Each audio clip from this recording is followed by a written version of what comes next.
नमस्कार मित्रों आज का वीडियो इतना इम्पोर्टेंट है कि आप लोग समय निकाल करके इस वीडियो को जरूर सुनिएगा और देखिएगा, क्योंकि यह जानकारी सबको होनी चाहिए। आपको बताऊं, चाचा नेहरू जो देश के पहले प्रधानमंत्री थे, उनकी पत्नी का नाम कमला नेहरू सारे लोग जानते होंगे, और जो लोग नहीं जानते हैं युवा पीढ़ी में या जो भी, वो आज जान लेंगे। कमला नेहरू की मौत कैसे हुई थी ये शायद कुछ लोगों को ना पता हो। आज मैं बताना चाहता हूँ कि कमला नेहरू जी की मौत टीबी की बीमारी से हुई थी। और उस टाइम पे टीबी की बीमारी इतनी भयानक बीमारी होती थी कि वो लाइलाज बीमारी थी, जैसे आज का एड्स या कैंसर।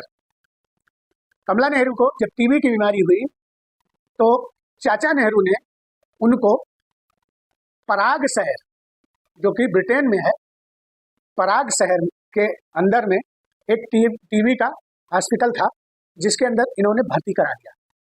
और भर्ती कराने के बाद कमला नेहरू पराग से लेकर के और स्विट्जरलैंड तक 10 साल तक जिंदा रही। लेकिन हमारे चाचा नेहरू इन 10 सालों में अपनी पत्नी अर्थात कमला नेहरू से एक बार भी मिलने तक नहीं गए, केवल इसलिए कि कहीं उनसे मिलने जाए तो चूंकि टीबी छुआछूत की बीमारी सांस से द्वारा फैलने वाली बीमारी थी, तो कहीं ये ना हो कि वो जो है बीमारी इनको भी हो जाए। इतना घृणित कार्य इन्होंने किया था। और जब कमला नेहरू अपने जीवन और मौत से जूझ रही थी, उस समय चाचा नेहरू एडवीना बेंडर के साथ में दिल्ली में इश्क लड़ा रहे थे। ये थे हमारे चाचा नेहरू। यह बात जब नेताजी सुभाष चंद्र बोस को पता चली तो वो ब्रिटेन के शहर में पराग में कमला नेहरू को देखने गए। कौन? नेताजी सुभाष चंद्र बोस। और वहां जाकर के उन्होंने फिर इनके बेहतर इलाज के लिए उन्होंने पूछा। जब पूछा तो वहां के डॉक्टरों ने सुभाष चंद्र बोस जी को बताया कि इसका बेहतर इलाज स्विट्जरलैंड के पुसान शहर में बहुत बढ़िया इलाज होगा और वहां ये ठीक हो जाएंगे। मित्रों, उस समय नेताजी सुभाष चंद्र बोस ने 70,000 रुपये इकट्ठा किए और बाई प्लेन इनको पराग शहर से स्विट्जरलैंड के पुसान शहर के हॉस्पिटल में भर्ती कराया। और चूंकि कमला नेहरू अंदर से इतना टूट चुकी थी चाचा नेहरू के व्यवहार से कि 10 साल में एक बार भी मेरा पति मेरे से मिलने तक नहीं आया, इसलिए उनकी जीने की इच्छा खत्म हो गई थी। इतना ही नहीं, कमला नेहरू के मरने के पहले 10 दिन पहले इनको तार के द्वारा संदेशा भिजवाया सुभाष चंद्र जी ने कि आप आके अपनी पत्नी से मिल लीजिए। उसके बावजूद चाचा नेहरू मिलने नहीं गए और नतीजा यह हुआ कि कमला नेहरू का स्विट्जरलैंड के पुसान शहर के हॉस्पिटल में मौत हो गई। और मौत के बाद भी यह व्यक्ति अंतिम संस्कार में भी सम्मिलित होने नहीं गया।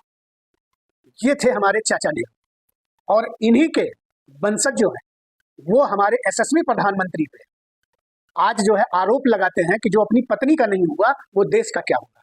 और हम इन्हीं के हाथ में अपने देश की बागडोर देना चाहते हैं। आप कल्पना करिए, ये उन्हीं के वंशज है जो अपनी पत्नी के इस कंडीशन में, इस बीमारी की हालत में साथ नहीं दिया। वो वंशावली हमारे देश की जनता का क्या होगा। इसलिए मित्रों, किसी पे दोष लगाने से पहले अपने इतिहास को भी पढ़ लेना चाहिए, अपने अतीत को भी झांकना जरूरी है। मित्रों, मैं किसी पे वो नहीं कर रहा हूँ। ये सूचना मुझे, ये जानकारी हुई तो मैंने कहा ये जानकारी आप लोगों को वीडियो के माध्यम से वो करूं।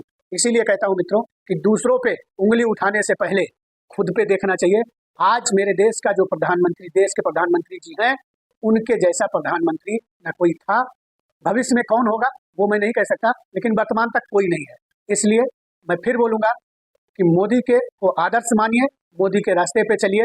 मोदी जी मुझको कुछ दे नहीं रहे, लेकिन चूंकि मोदी जी एक ईमानदार और चरित्रवान व्यक्ति हैं जितना मैं जानता हूं, इसलिए आप लोगों से बोलूंगा कि बन के दिखाओ कुछ ऐसा कि दुनिया चाहे बनना आपके जैसा, एक कदम और मानवता की ओर। मित्रों, मैं रवि राघवेन, मानव एकता एवं सेवा समिति उत्तर प्रदेश लखनऊ से। अगर वीडियो अच्छा लगे तो लाइक और कमेंट करिएगा या न करिएगा, आपके ऊपर है। धन्यवाद। शुभ रात्रि। नमस्कार।